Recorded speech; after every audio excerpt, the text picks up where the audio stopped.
think about 2 years back now that I saw this video of you with David Bombal about the war in Ukraine Hmm. Yeah. with Yeah. your own initiative of Hackers Arise. Right. Um, Well, we actually, I think that video was like 4 years old now. I mean, it was like right as the war started. And so you may have seen it 2 years ago, but it's been up there for about 4 years. yeah, time flies, man. It's Yeah. Yeah. yeah, the war's been going on for 4 years now. Jesus. 4 years in February. So 4 years and 2 months now. I mean, I can remember the actual moment that the war started. Um, so I mean, the moment the war started is when I started attacking Russia. Literally, the moment they crossed the border into Ukraine, I started attacking Russia. So I remember it well. Yeah, I might have a few questions about that in a bit. Okay. SpongeBob SquarePants is here. All right.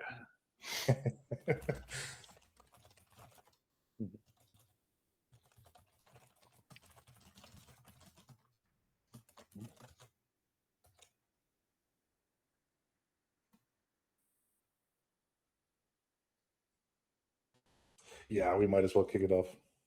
Okay, let's do it. Yeah, And okay. it's a pleasure to verbally meet you in a sense. We've heard a lot about you, of course, with all the things that you're involved in and the books you've written. Many of us own a few of your books at the very least, and you've been, in my eyes, personally at least, a very part of a backbone in hacker community. And we're thankful for the chance to ask you a few questions. Um, Great. I'm happy to be here. I'm happy to answer any questions, maybe ask a few too. That's great. Well, as we just spoke, what we said is that few of the things that really are on my mind, at least, is the state of cyber warfare, especially in the current state of the world. Because you were involved in the war in Ukraine, as we just said. Yes, and still am. Still am. We have Hackers Arise has 3 employees in Ukraine, and so part of their task is to continue to protect Ukraine. So, personally, my involvement has diminished. I mean, I spent 3 years fighting for Ukraine. And in all honesty, and this is, you have to give the people in Ukraine a lot of credit, but I spent 3 years fighting and I got totally burned out. I got burned out by the long hours and the stress. And so I've turned over that job to my employees in Ukraine. And for them, it's an existential issue. For me, it was an issue of justice and trying to make the world a better place by limiting the damage that Putin can do in the world. And I want to emphasize that Putin is a really bad guy. And so if you don't believe that, then it's you're sticking your head in the sand. This is I people often say to me, why are you so anti-Russia? And I'm not anti-Russia. I'm anti-Putin. Okay. As a matter of fact, I've spent a good part of my adult life studying Russia, right? And I was at some points in my life, I was actually like, I don't know why everybody fears Russia because they don't have, they're not really a threat to us, blah blah blah. Well, when Putin took over in 2000, that all changed. Okay. Putin is a very evil person, and he has ambitions of making the whole world part of the Russian Empire. And he has to be stopped, and Ukraine is the place to stop him. And I'm proud of the Ukrainians because they're fighting the war that all of us should be fighting. They're fighting the war to maintain democracy and freedoms in the West. Yeah, especially for those people who are in Eastern Europe, right, who are particularly threatened. The Finns, Estonians, the Lithuanians, the Poles, they're particularly threatened by, because if Putin wins in Ukraine, you know where he's going to go next. He's going to go to Lithuania, Estonia, Latvia, Poland, maybe Finland, but definitely he wants, the former republics of the Soviet Union, and those countries who were part of the Soviet bloc back. And so that's why we have a lot of students in those countries. We have a lot of students in Poland. We have a lot of students in Finland. We have a lot of students in Norway, Czech Republic, surprisingly, in Bulgaria, Moldova, those countries who are particularly threatened by the expansionist plans of Putin, and the totally without any moral bearings at all. I mean, what he's doing in Ukraine and what he's done, it's not just what he's doing now, but it's what he's done for 26 years that is very threatening to the West. And we, all of us who have these particular skills, I think, have, my thoughts only, of course, is that we have a responsibility to use these skills to stop him and stop anybody else, who has similar plans. I'm happy to say that Orban is out through a democratic process. Orban, if you haven't followed, politics, Orban is basically a puppet of Putin, and he was feeding money from Putin to a number of groups that are pro Putin throughout the world, Europe and throughout the world, including the US. And so throwing Orban out was a really important development for the freedoms and democracy of Europe and the rest of the world. So I think that we have a responsibility. We have skills that very few people have, right? We're a very elite group. You and I, there's not many people who can do what we can do, right? And so that being the case, we have a responsibility to use it in ways that maintain the freedoms that we've grown up with, and we honor and respect, to keep Putin from rolling over Europe and wherever else. I mean, he has ambitions. I think his ambitions have gotten a lot smaller in recent years, as the Ukrainians have shown that they, a country that's about a fifth of the size in terms of population of Russia, can hold them at a standstill and might actually be winning this war right now. I'd like to think that some of the efforts that we made at the very beginning of the war, the first couple of years, really helped to stymie the Russians. We basically shut down good major parts of Russia at the beginning of the war. We took care of some industrial plants. We're still taking care of some industrial plants. That's a euphemism, right? We took care of some industrial plants in Russia that made their war efforts a little more difficult.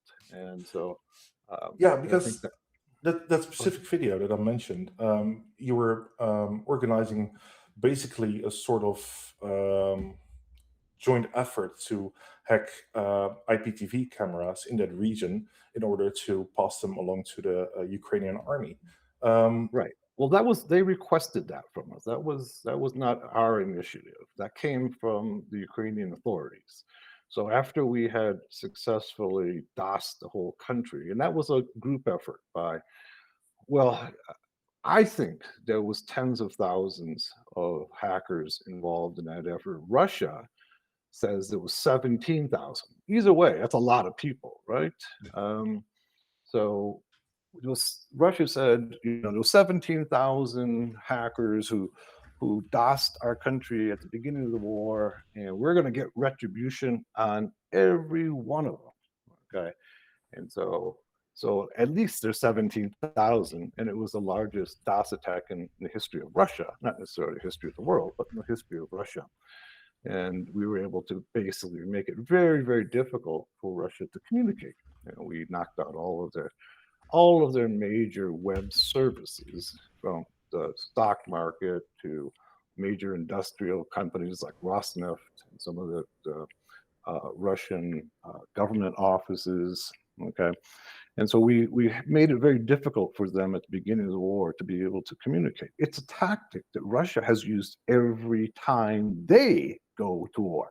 Every time Russia goes to war, the first thing they do is they DOS the country they're going to attack, including Ukraine. They DOSed Ukraine. What they did is they knocked out the Viasat system so that the Ukrainians didn't have internet access for a while at the beginning of the war. They were able to attack.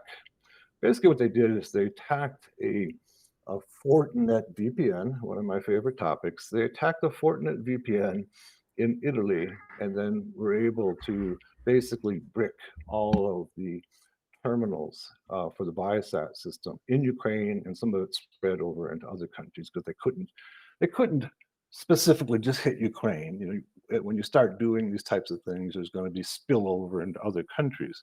But it made it really, really difficult for the Ukrainians then to communicate because they didn't have any internet access. So this is a typical Russian tactic in the beginning of a war, and we turned it against them and DOSed their country, and effectively. And you know, it was probably we probably kept the whole kept I would say the whole country. We kept major segments of the country DOSed for about 3 weeks, right at the beginning of the war.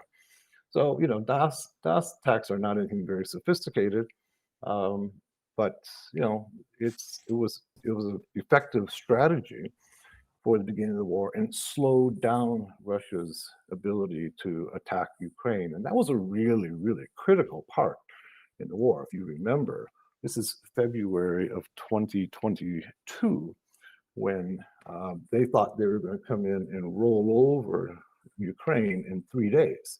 And they were marching on Kyiv. And with the idea they already had somebody selected, they had medals already, they had already had a new prime minister selected, and they were just going to go in and take over. And we helped to slow that effort. Now, I'm not going to take too much credit here, but you know, every little bit helps. And the Ukrainians were very courageous, and they still are very courageous. And many of them have sacrificed their lives. 500,000 Ukrainians have sacrificed their life in this effort. So, but Yeah. every little bit helps, and we help to make it more difficult for Russia to launch that and keep that attack going at the beginning of the war. And then we did a few other things to help the Ukrainians at the beginning of the war. And then the Ukrainian authorities came to us. So remember, this is like April. And for me, it's like yesterday because it was such an intense period for me. We were working like 18-hour days, 7 days a week, you know, trying to help the Ukrainians out. That's part of why I got burned out. I was just working such long, long days. And so the Ukrainians then came to us and said, the Ukrainian army came to us and said, here's a list of 900 cameras across Ukraine. What we'd like you to do is we'd like you to hack them so that we can watch the Russians. It was kind of a reconnaissance tactic, you know, so that if they could have access to all of these cameras, right, then they could see where the Russians were at, what atrocities, what war crimes they were committing, and so this is like, you know, 6 weeks into the war. So we went out and hacked a whole bunch of these cameras. We didn't get all of them. All right, we got a good number of them. They gave us 900 to hack, and we got a fair number of those. A few in just about every city, so that we had an eye into every city. I'll point out that this tactic now has become a standard cyber war tactic. I don't think anybody ever did this before. Maybe they did, but I don't know of it. Where you used all of those IP cameras out there, right? I mean, there's hundreds of thousands, there's millions of IP cameras, right? Millions, literally, in the world, and you can use them as an eye, okay, to watch your enemy, right? So if you can access them, you can use them as a way to, rather than using satellite photographs or spies, you can actually just have a camera right there. Yeah, And it's very valuable, and it's also, of course, brilliant. You can contribute to that in such a way. right, and it wasn't my idea, so I'm not taking credit for it. It was the Ukrainians' idea. They came to us and said, "Can you do this for us?" And I said, "Yes, we can do this for you." And we got a lot of those cameras, and we were able to. As it turned out, it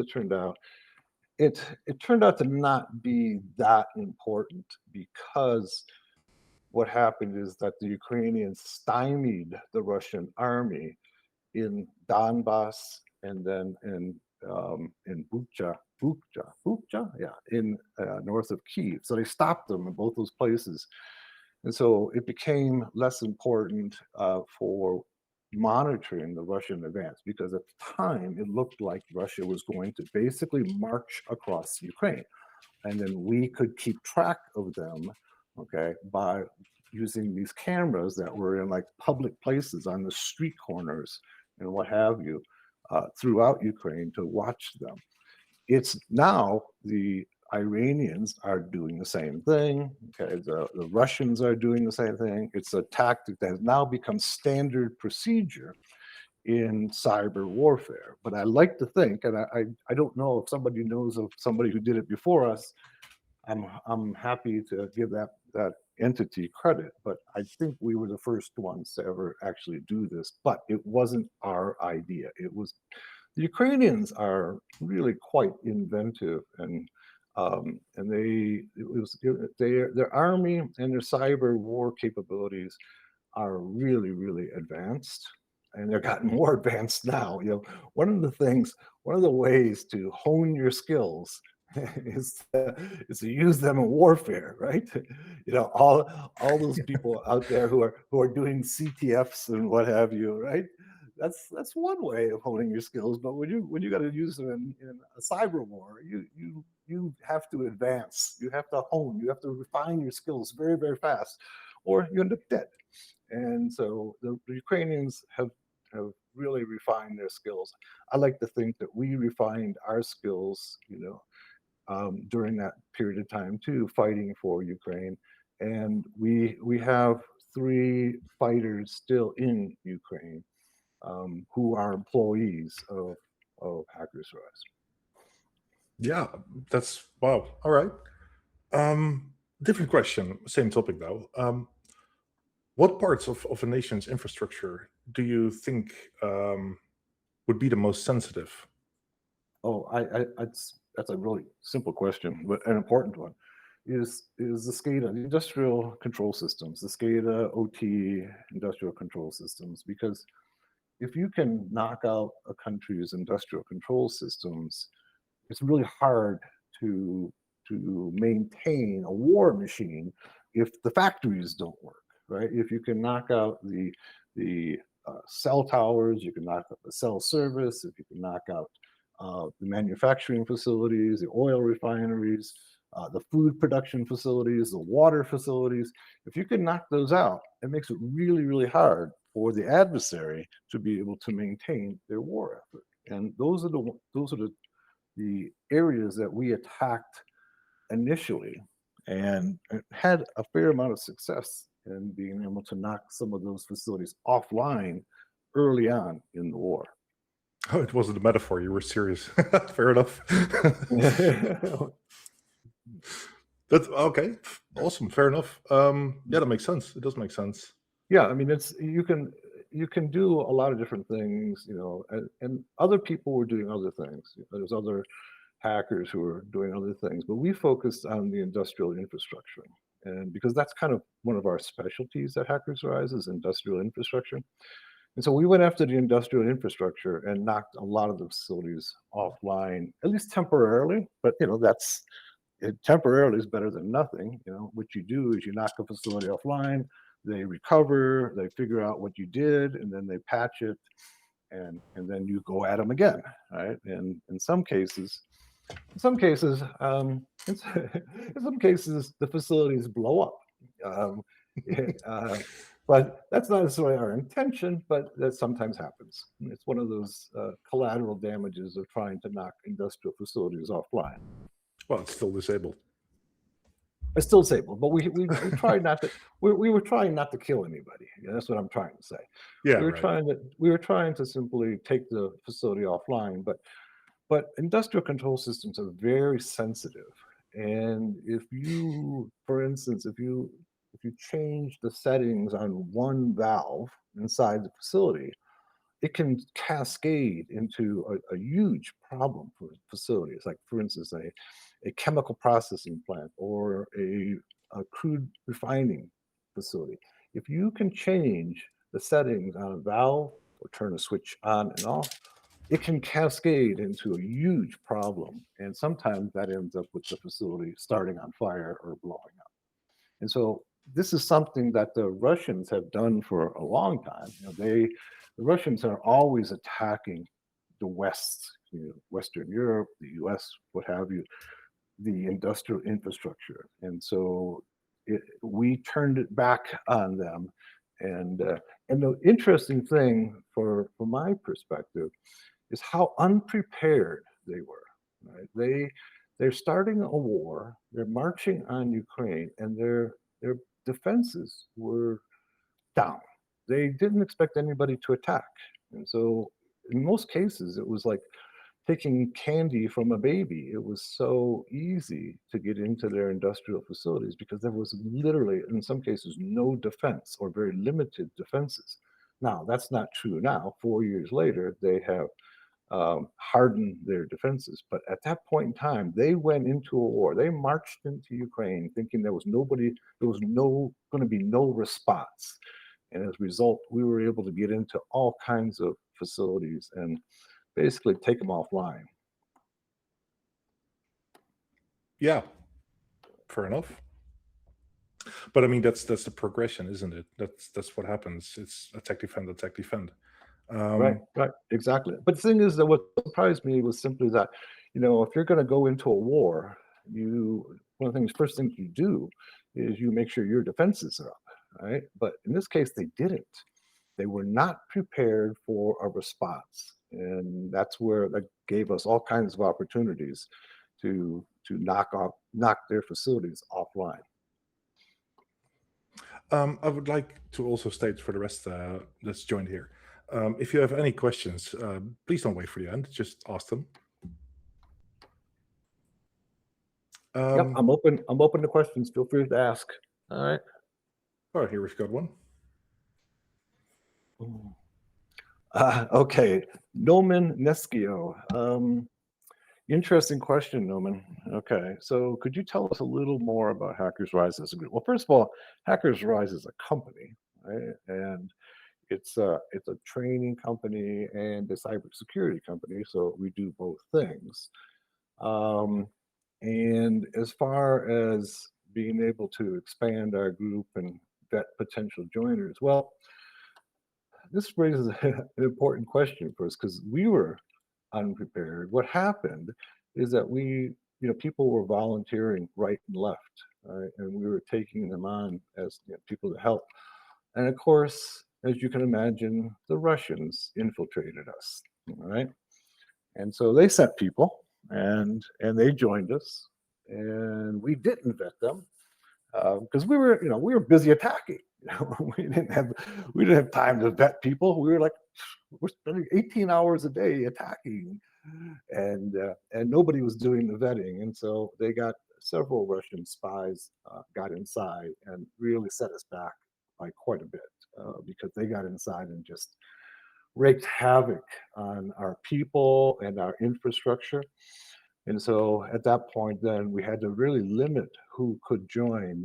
Okay. And because of that experience, it was a very bad experience. It was very, very bad. They did a lot of damage. And you can imagine that if you were the Russians, or whatever nation you're with, and you see a group who's attacking you, well, what you try to do is you try to infiltrate. Well, they did it. Okay, they infiltrated us, and it was very painful. But we recovered from it, and then at that point, we pretty much had to limit who could join because it's really hard. It's really hard to vet hackers. Right? It's really hard to vet hackers, and And so we'd only like take people who came recommended by somebody else, right? And because we didn't have time to vet, and it's really hard to vet. And I can remember, one of the Russians who came in and infiltrated us, he came to me and said, well, I want to join, but I want to make sure that I'm anonymous, that nobody knows who my real identity is. And I said, don't worry about it, come on and join us. And he did, and he just raked us through over the coals as he just tore us apart from the inside.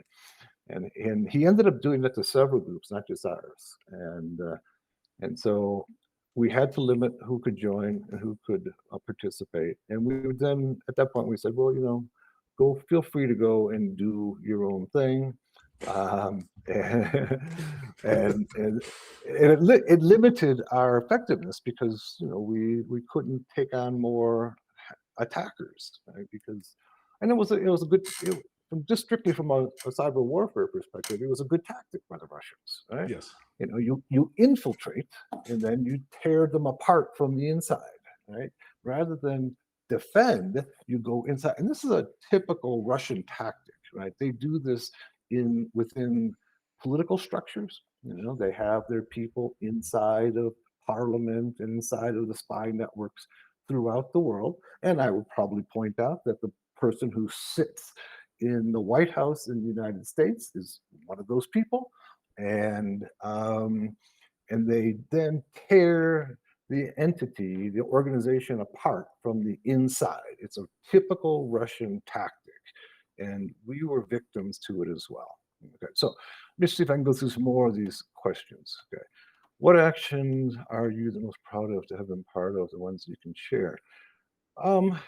So I think I was really proud of the Ukrainians coming to us and saying, would you please hack these cameras for us? I mean, they recognized that we were a force to be reckoned with, and they said, can you help us with this? This is what we need right now. And so it was their request that we went and hacked those cameras for them. And I said, that's now become a standard procedure in cyber warfare now. But probably what had a bigger impact was a lot of the industrial infrastructure we were able to knock out at the beginning of the war. Okay. Danny says, since you have a lot of experience taking out critical infrastructure, do you also advise Western countries to how to? Oh, yes, of course. Yeah.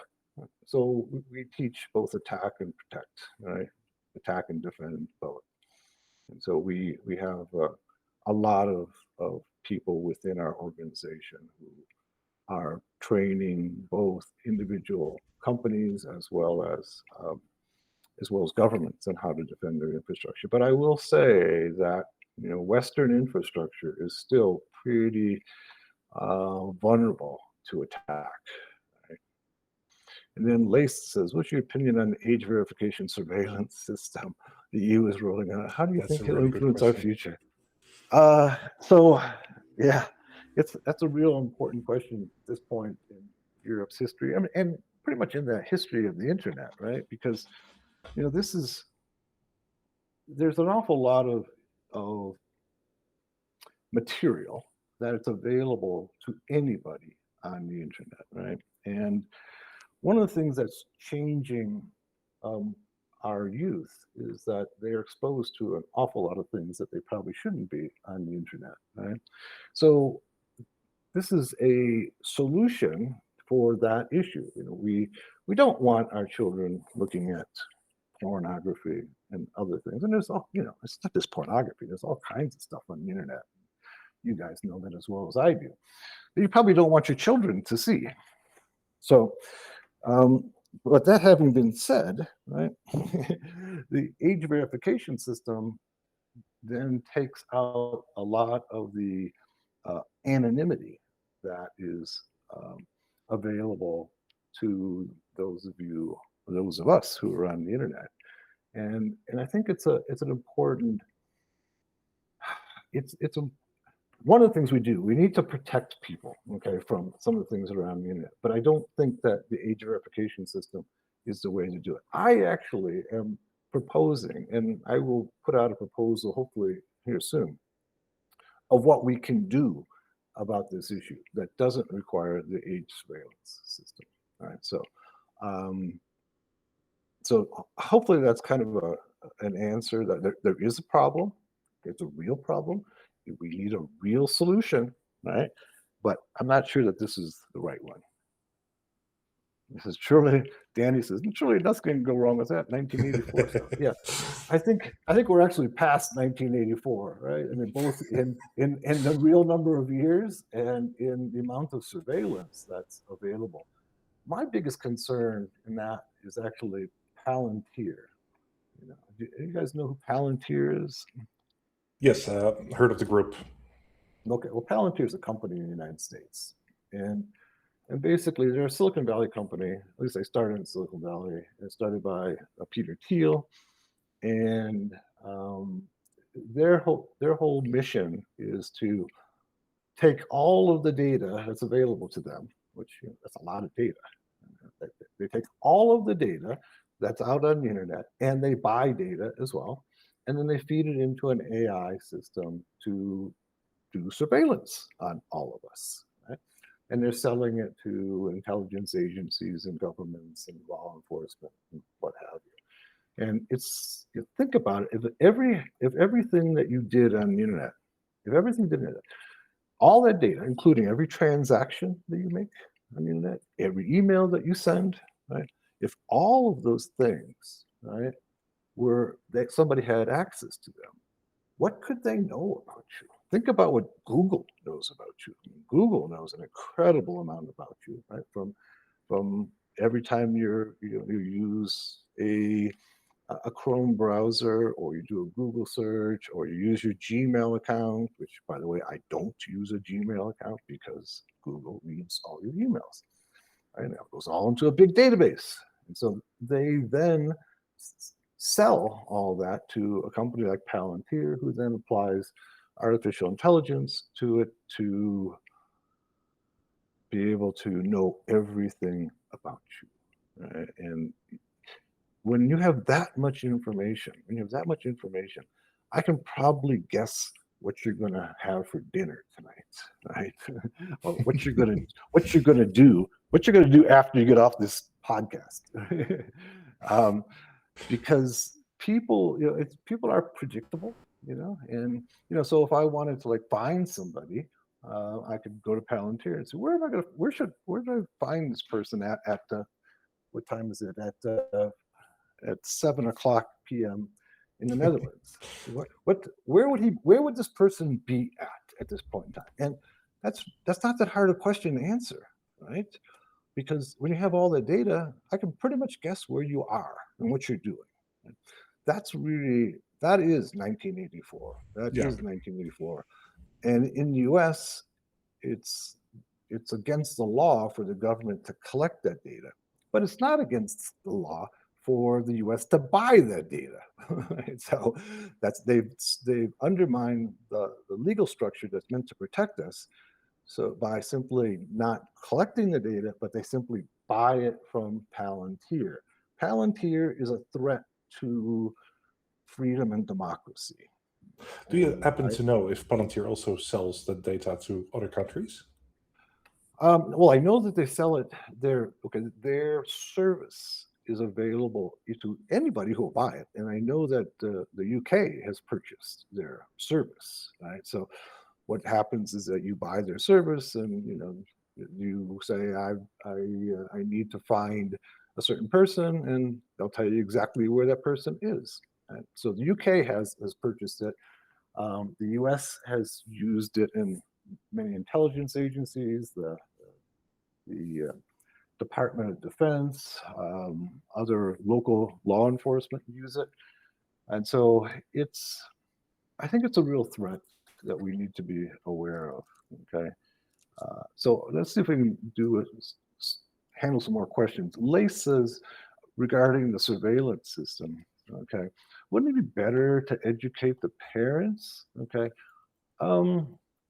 That would be ideal, okay, if we could do that. But children, they do things that their parents don't necessarily want them to do, right? They have their own phones and they have their own computers, right? And so you can educate the parents, but most 15-year-olds can get past any controls that their parents put on their computer or their phones, right? It doesn't take a genius to do that. Whereas parents don't necessarily have that capability or understanding. So yes, the parents could say, don't do that. But I'm sure that when your parents told you not to do that, you still sometimes did it, right? And so the answer is it's not an easy answer. I mean, that would be great if that worked. It's like, okay, parents, this is what you need to do, and they all did it, and it works. But that's probably not going to work, right? And then Nimble says, Google knows everything about me, Gmail, Drive, Cloud. I am doomed already. Yeah, well, you're not doomed, but you're not a mystery, that's for sure. But you raise that important question here, or issue, and that is using cloud services, right? I mean, you're giving Google or whoever is your cloud provider, you're giving them all your data, all your photographs, all your data. No, I don't do that. I know it's inconvenient for me, but I'm not going to give Google all my data. No way. No way.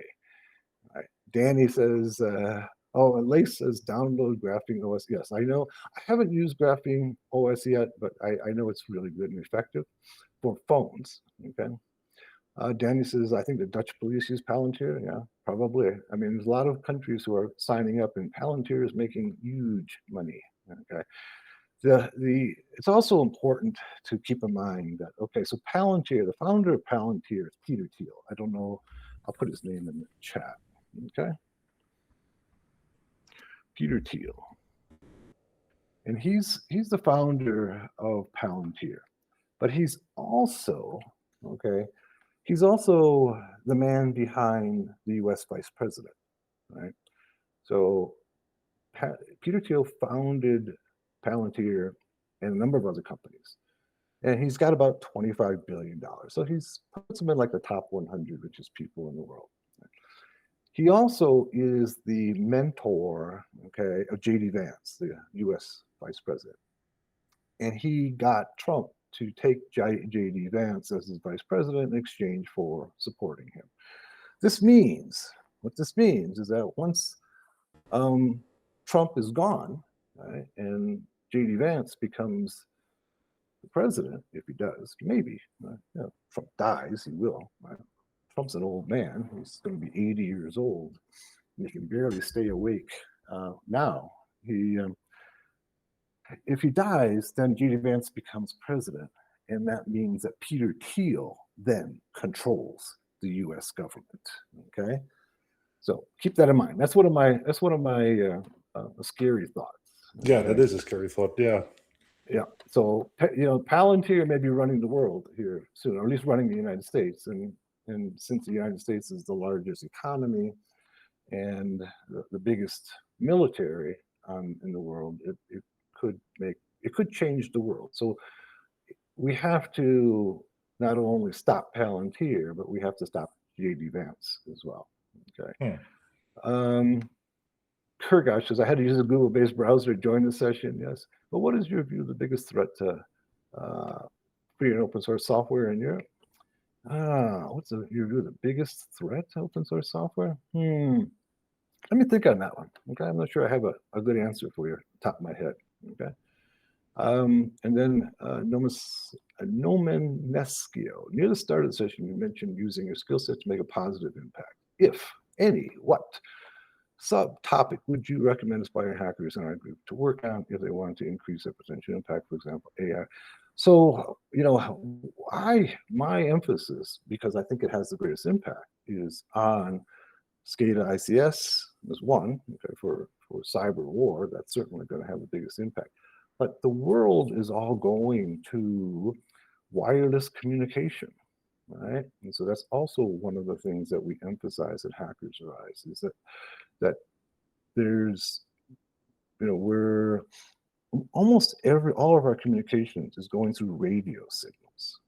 And so whether that be Wi-Fi, Bluetooth, LoRa, cellular, there's so many, right?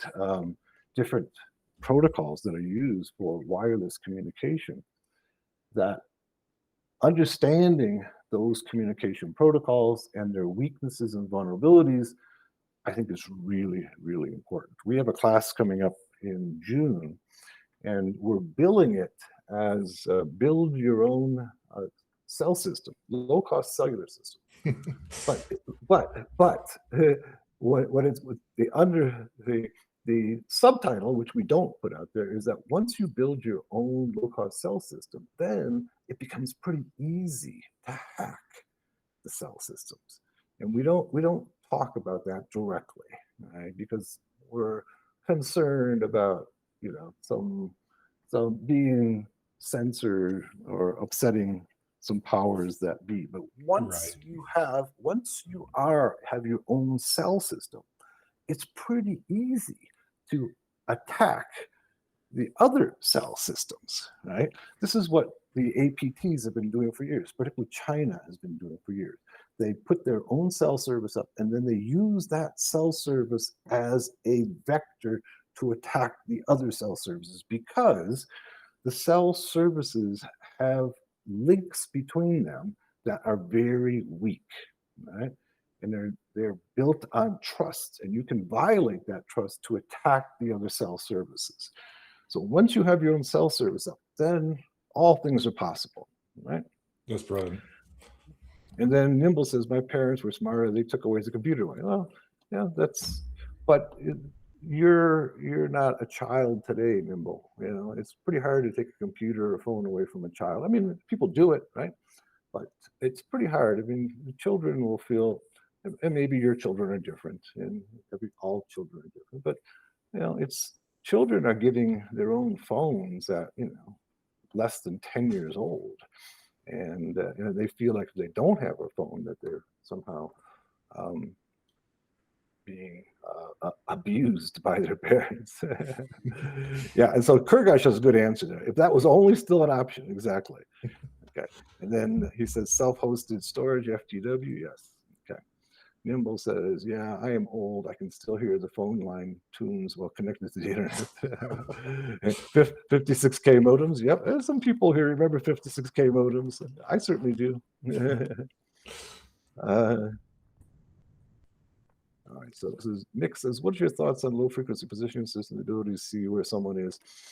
Well, that's one of the things that we're working on, right? And it's, once again, it's a threat to privacy.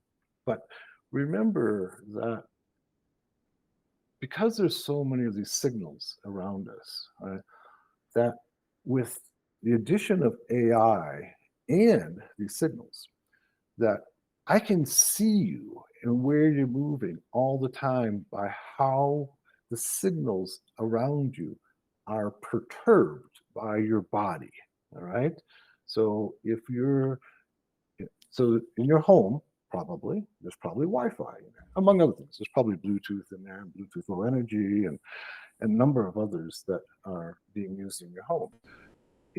As you travel throughout your home, right, you're perturbing those radio signals, and I can capture those perturbances to build a image of you and your body and your movements, right? So this is another reason why I think that, you know, these radio signals are so important to us in 2026 and beyond, is that it's going to have unforeseen impact upon our lives in the very near future, if not right now, right? Okay.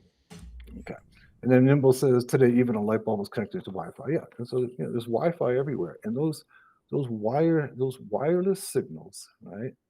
They don't go through your body. Right? Sometimes they do. Sometimes they go through your body, but most of them bounce off your body, right? They are reflected or refracted off your body. And then by picking up those refractions, I can make an image of your body and your movements in real time. Now, it used to be that was hard to do because there was so much information. But now with AI applied to that, I can see you move throughout your home. And you know, and these are real life devices. This is what law enforcement and intelligence agencies are using now. Intelligence agencies have been doing this for decades, right? But now it comes down to, you can do it for, you know, $1,000 setup, well, maybe $2,000 setup, and you can see your neighbors' movement inside of their house, and of course, law enforcement can sit out on the street and see you through your doors and windows and walls. So, Yeah, was all right. this Ben Jordan that aimed one of those radio frequencies at a window to record the sound there? Say that again, please. There was this YouTuber called Ben Jordan, and he used a radio frequency to aim at the window to measure the way it moves, so he can recreate that audio. Oh, so using it to, yeah. So once again, this is the importance of radio signals, you know, in intelligence, law enforcement, and cybersecurity, that radio signals can be used for so many things. And I don't know specifically the article that you're talking about, but imagine that. So sound waves, right, are physical waves, right? And so they also will perturb the radio signals in your vicinity. And all I have to do is train an AI to detect those perturbances, to link them to particular words and sentences. So there's all kinds of possibilities here that we really haven't imagined. But in reality, the intelligence agencies have imagined, and they've been doing this for years. The only thing that's different is now it becomes available to a lot more people, right? Like for years, it was the intelligence agencies were able to use the EMI out of your cables to detect what was going on in your system, right? So, you know, your cables are all giving off EMI, and all I got to do is be able to pick up that EMI, and then I can tell what zeros and ones are traversing that cable and recreate it to know what you're typing and what you're doing on your system. That used to be a very, very expensive tool. I can remember years ago that the intelligence agencies were paying $50,000, $100,000 for those. Now you can pretty much put together your own system to do that for, you know, $1,000, right? Okay, let's see what else we have here. Okay, got lots of questions are coming up. Okay, so there are so many signals, you don't need to have your own signal to see the ghost in the signals where you are. Yep. Okay, I agree. Yes, this is from Mix. Yes, we are at the same thought. So how would you be able to escape this? Because with an AI system, we now also target a person and find them. Well, I would say that the best way to escape this is to move to the mountains and be way far away from everybody else. and in reality, that's what I do. That's where I am. I'm in a very remote mountain, and it's I have no neighbors, but certainly from a satellite you can pick me up. All right. Kurgash says unforeseen consequences. Yes, that was a prophetic level name. Still, there is so much data you can get with a good set of SDR. Exactly. Yep, exactly. I agree 100%. Can also be done with laser. Lace says, okay, might have been a laser. Yeah, might have been a laser. Okay. Ben Jordan is a goat. From Lace, Rude wrote says it was remarkable. Kurgash says you have Van record a surface window to record audio with. Yes, radio, photons, light would work that way. Yes. So as the window is going to vibrate from the sound hitting it, you can detect that vibration, those movements, and then recreate the audio signals that way. But there's so many possibilities. I mean, we could just keep on going on and on and on. And Sure. this is one of the things that, you know, why this is one of the areas that we're emphasizing at Hackers Rise, because we think that there's so many possibilities in this field. And like I said, the intelligence agencies have been doing this for decades, but now with, you know, low-cost AI, low-cost SDR, you can do it on an individual scale of, a laptop, an SDR, and a low-cost NVIDIA card, and be able to capture things in real time, right? And Nimble's given us a recommendation on a YouTube video. About Hackers Arise, how is that going? What are you working on? Oh, well, we're working on a lot of different things, but what we focus on is well, we have this class coming up. I told you about building your own cell system, right? And that's one of our focus right now, because I think that people don't really realize how easy it is to hack the cell system, right? So everybody else has focused on the handset, right, and how to hack the handset, and that's a high level activity as well, right? Our interests, because our focus is more on nation state actors, is on how to hack the cell system. Hmm. Because if you can hack the cell system, then you don't need to hack every handset, right? If you can hack this is what the Chinese have already done. They've hacked the cell system. So then you can pick up all of the information. You can eavesdrop on all the information without really having to target any single individual. And so this is one of our focus. We have a class coming up in June on this subject. So that's one of our focus right now. All right. Let's see. Kurgash, at that point, satellites become an issue. Thanks, Musk. Okay. Yeah. Stan says, could you go a bit more about the Ukraine-Russia war? How would you say cyber has evolved since the start of the war? Let's see. So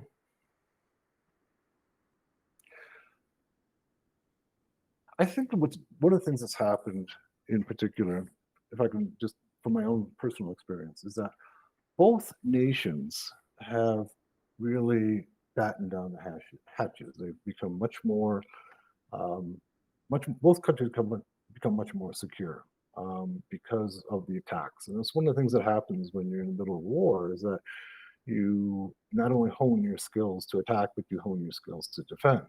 And so I think that both levels have increased at a level that we haven't seen before. I the Ukrainians have put a lot of effort into cyber. They have their own organizations. There's multiple organizations that are attacking the Russians constantly. I've seen the Ukrainians recently, in recent year too, put more and more of their energy into drones. I mean, the Ukrainians have mastered drone warfare. I mean, if you watch the news, you probably notice that the Ukrainians are now building alliances with other countries because they're so good. And they didn't have this capability really before the war. They built it in 4 years, and they've built an incredible drone warfare units, both defense and attack. And then anybody who wants to attack or defend in the future probably should have an alliance with Ukraine, because they've taken drone warfare to the next level. And we've seen that in Ukraine, and now we're seeing it in Iran and the U.S. interactions in the Gulf, on the Straits of Hormuz, in that the Iranians, obviously, because they were building the drones for Russia, have really developed some very sophisticated drones. The Ukrainians are probably beyond them, right? Both in defense and, I would not say maybe, they are beyond the Iranians. And everybody should take that into mind in the future, because these guys, one of the things that happens in war is that you don't have time to like sit back and like think about stuff. You got to do now. You don't have time to like do research. You have to like do it. And so as a result, they have really come out with some amazing drones. And the most important part, or one of the most important parts, is that it's really, really cheap.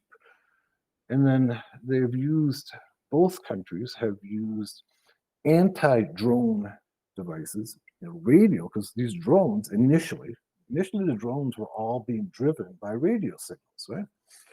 And so then they developed anti-drones, so they would jam the signals, right, of the drones, so the drones couldn't find their target, or they would jam GPS or GNSS, right? That's pretty easy to do, to jam those signals.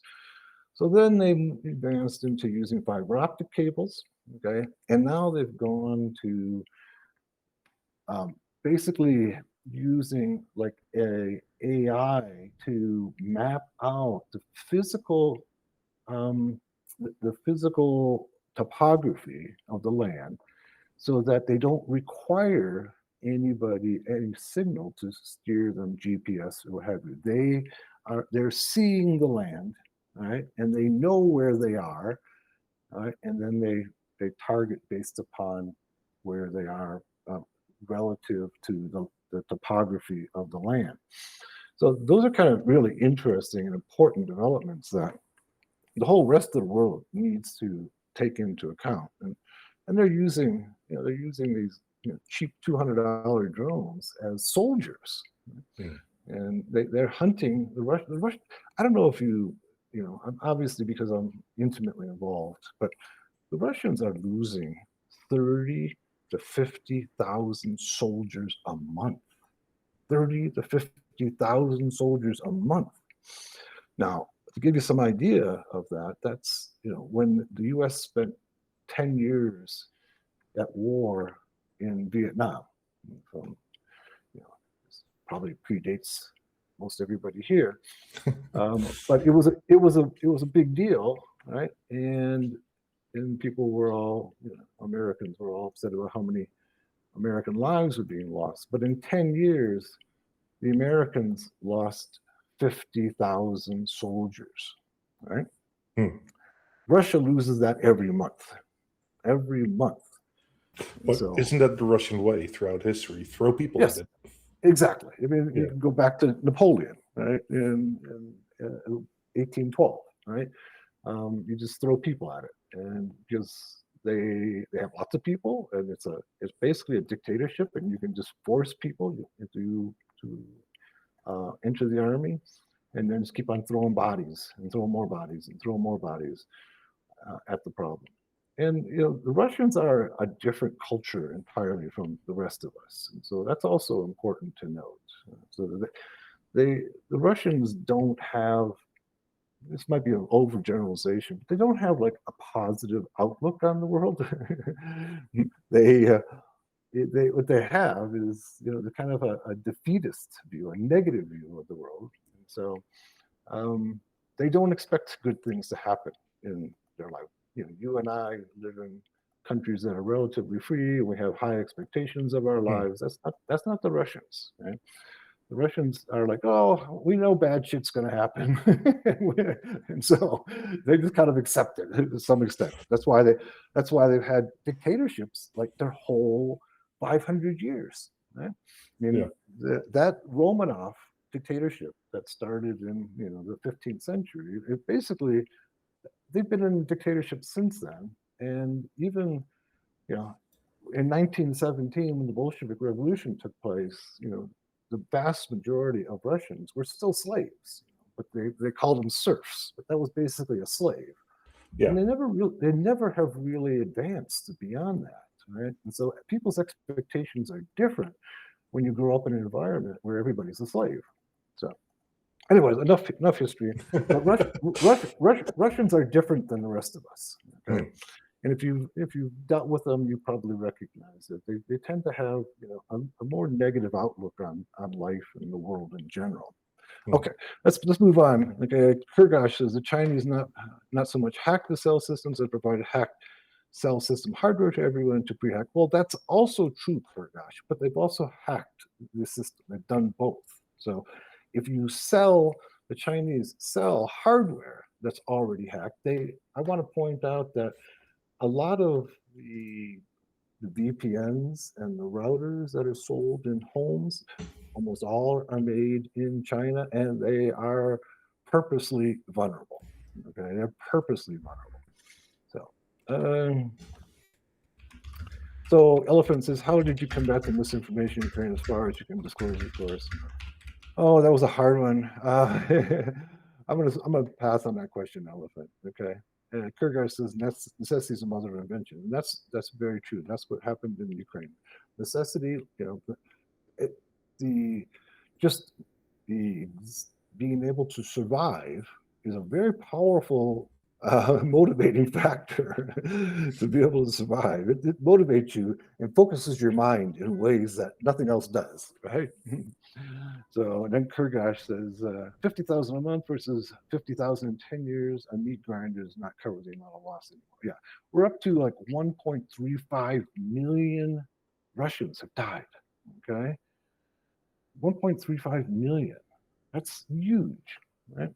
Peter says, feels like we got a red flag after this session. We all got a red flag. Yeah, well, okay. Hopefully you got a red flag. As long as it's not a red star. Okay, what are some OPSEC measures most people don't think about but should? Well, the first thing that comes to my mind, boss, is that, well, there's so many. OPSEC is a huge field, right? And if you're trying to remain anonymous or secret or not vulnerable, there's so many things that you need to do when you're dealing with cyber war because your adversary is very sophisticated.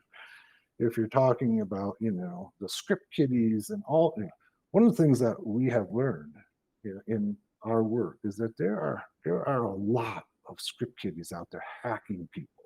I mean, there might be millions of script kiddies out there hacking people, right? And they're doing it for fun and a little bit of money in some cases. But I until we started doing these investigations, I had no idea how many there were, how many people are being tormented by these script kiddies in everyday life. But the thing that comes to my mind most importantly is your VPN and your router. VPNs and routers are so vulnerable to attack. They are so easy to attack. Right?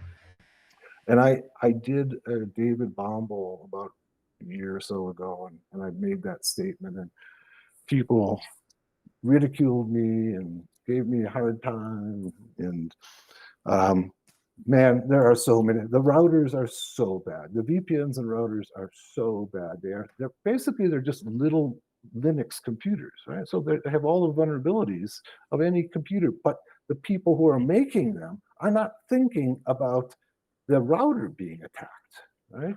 And these companies like TP-Link and Fortinet, they're putting out products that are so easy to attack and take control of. So I think that's one of the most underappreciated areas right now.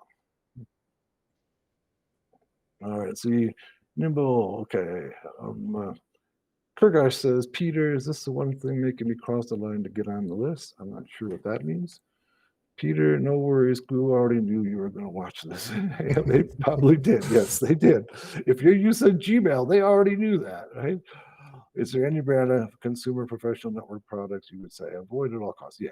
Oh, Huawei is one of them. But I'd also say TP-Link and Fortinet. So I would say both of those are terrible, right? So TP-Link is often used in homes. It's probably the most wide in the US. It's about 60% of the market in homes in the United States. And Fortinet is just terrible. I mean, Fortinet, we've been able to hack the Fortinet VPNs. The thing that you find in these is that you can bypass authentication, right? You can bypass authentication. So you can go inside and get root privileges without ever authenticating. And that's how bad they are. And that's true also in a lot of IoT devices. So, like the cameras, most of the cameras that we hacked, we were able to bypass authentication. So and it's relatively easy to bypass the authentication. You don't try to crack passwords. You just bypass the authentication and go in and make yourself root. And so that's one of the strategies that we use in a lot of the IoT devices, is find a ways to just simply bypass authentication. My name confirms. Yeah, Kurt should ask me about Zytel. I can't speak to Is it Zyzel? I can't speak to it. I can speak to a number of them, and the two that I think are the worst. And we can keep on going to all the companies, right? But the two that I think are the worst are TP-Link and Fortinet. Fortinet is just terrible. I mean, I don't know how they stay in business, right? I don't know why people keep on buying their products because they're terrible. But in the case of TP-Link, I can kind of understand why people buy them because they're home. They're for the individual's home. People don't know the individuals. You know, you think about, you know, your mom and dad or your grandma and grandpa, and they have no idea of our world, right? And they have no idea how to choose. They go to the store and they buy the cheapest one they can find that has a name that maybe they recognize, but they have no clue as to what's actually going on in our world. And so this is kind of one of the things that concerns me, is that how many families and homes are being hacked, and you know, it's people have no idea how to defend themselves. So David Bombal and I have talked about putting together a series for consumers to help them protect themselves. We may at some point. The only problem is that when we do those things, there just isn't that much interest, right? Because the audience is looking for advanced stuff, right? I mean, you and I, we don't want to watch videos about kind of basic cybersecurity. Your grandma and grandpa probably don't know that, ever watch a YouTube video, right? But those are the people we're trying to protect, right? Yeah. I've dealt with a lot of grandma and grandpas whose homes are entirely hacked. Every device is hacked, and so that's a huge job to take on. So let's see. Kurgash says, I suspect people buy Fortinet for the memes, because for security, you don't get them. Yeah, you don't get it's okay. And still have an old TPA 841N lying around. I want to have a poke at sometime. You should, because I have several around, and they're relatively easy to get into. Right? So, and every time they put out a new patch, then the patch is vulnerable. So, are you by any chance working on any books at the moment? Yeah, I should be coming out with Python Basics for Hackers, hopefully in the next couple of months, finish that up. And then I'm working on a couple of other books that'll be coming out in 2027, 2028. I hope to put out a book on the whole idea of radio hacking using SDRs. So that'll be great. But you know, my schedule is so packed that it's hard to find time for writing. Especially since, you know, I had a lot of time to write before the war took place, and then the war came along and took up all my time. Yeah. And so I'd love to write, and I hope to write more books. So it's just a matter of how much time do I have.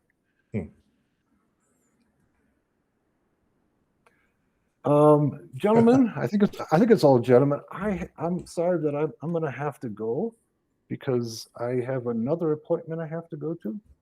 That's been it's been enjoyable talking with you, and if you want me to come back again in the future, I'd be happy to do that. I got a lot of really good questions here. Yeah, definitely. Thank you so much for your time. Thank you, guys. I appreciate it. Have a good day. See you. Hopefully, we'll see you again. Oh, probably. Okay. All right. Bye-bye. Bye.